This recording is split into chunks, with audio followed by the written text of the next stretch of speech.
Anong mga kasalanan ang magdadala sa tao sa impyerno kapag hindi ito pinagsisihan at tinalikuran? Alam natin na ang mga makasalanan ay walang bahagi sa kaharian ng Diyos. Kaya huwag kang magpaloko! Dahil ang mga nakikiapid, nangangalunya, nakikipagtalik sa kapwa lalaki o kapwa babae, nagnanakaw, sakim, naglalasing, nanlalait ng kapwa, o nandaraya ay walang bahagi sa kaharian ng Diyos. Siguro ay sasabihin mo, wala naman akong asawa, kaya hindi ako magkakasala ng pangangalunya. Hindi mo ba alam na kapag tumingin ka sa isang babae nang may pagnanasa, ay nangalunya ka na sa babaeng iyon sa iyong puso? Kaya't iwasan mong tumingin sa mga sexy o hubad na larawan o panoorin upang hindi ka magkasala.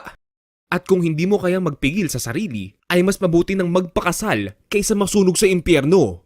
Siguro ay sasabihin mo rin, bakit naman naging kasalanan ang pagtatalik sa kapwa lalaki o kapwa babae? Nagmamahalan lang naman kami.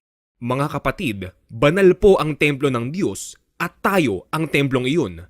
Tanging lalaki at babae lamang po ang pwedeng mag-asawa at sila ay magiging isang laman. Kaya kapag makikipagtalik ka sa hindi mo asawa, ay nadudungisan mo ang templo ng Diyos. Ipagpapalit mo ba ang iyong kaluluwa para sa parandaliang ligaya?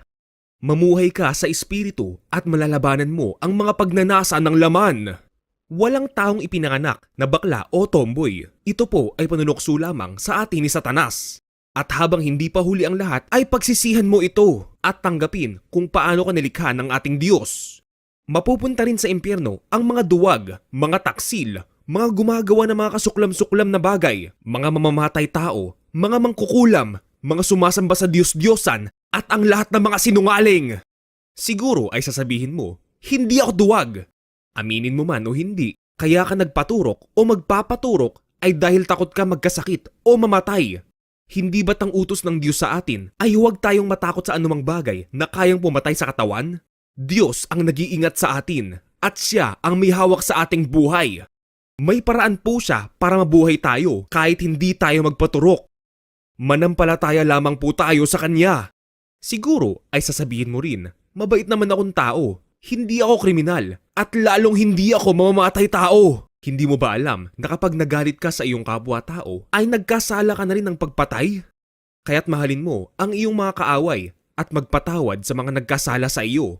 At kung ikaw naman ay nagkasala sa iyong kapwa, ay humingi ka sa kanila ng kapatawaran. Dadalhin mo ba hanggang sa hukay ang galit sa iyong puso?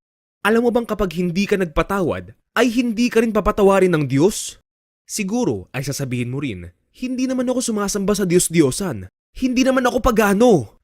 Ano ba ang pakahulugan ng Biblia sa Diyos-Diyosan? Basahin natin sa Deuteronomio chapter 4, verse 16 to 19. Ang sabi dito, huwag kayong gagawa ng anumang larawan upang sambahin, maging kawangis ng tao, hayop sa ibabaw ng lupa, ibon ng anumang gumagapang o anumang isda.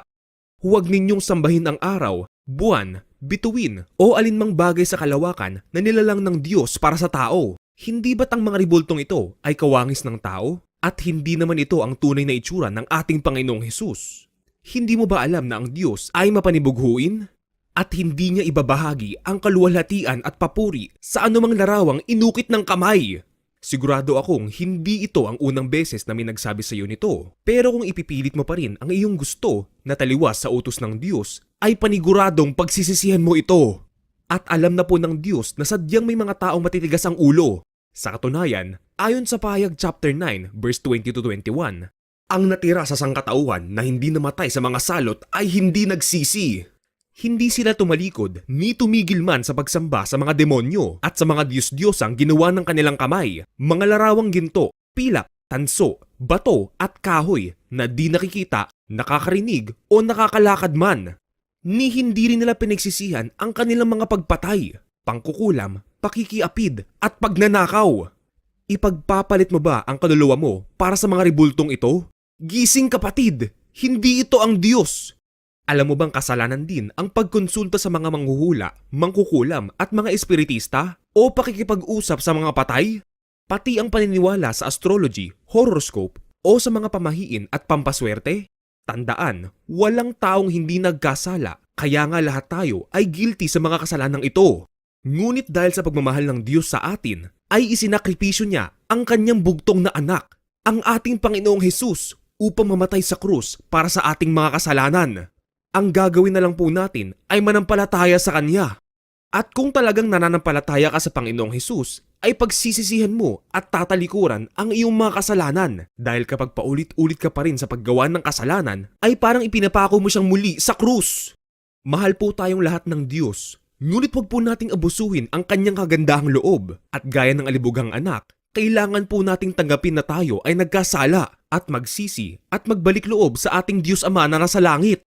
Hindi po natin alam hanggang kailan tayo mabubuhay at kapag tayo ay namatay na, ay wala na pong pagkakataon para magsisi pa. Wala pong purgatorio, langit o impyerno lamang po ang kahahantungan nating lahat, wala nang iba. At kasama pong mapupunta sa impyerno ang mga tatanggap ng 666. Kaya maging maingat po tayo mga kapatid dahil natutupad na po ang propesiyang ito sa ating panahon.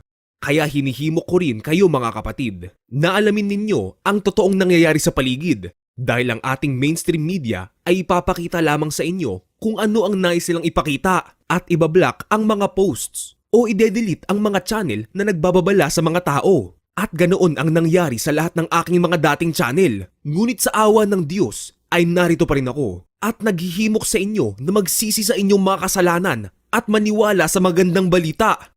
Gising kapatid! Nasa mga huling araw na po tayo. At kung natutulog ka pa rin sa pansitan, ay baka masaraduhan ka ng pinto sa pagbabalik ng ating Panginoong Hesus.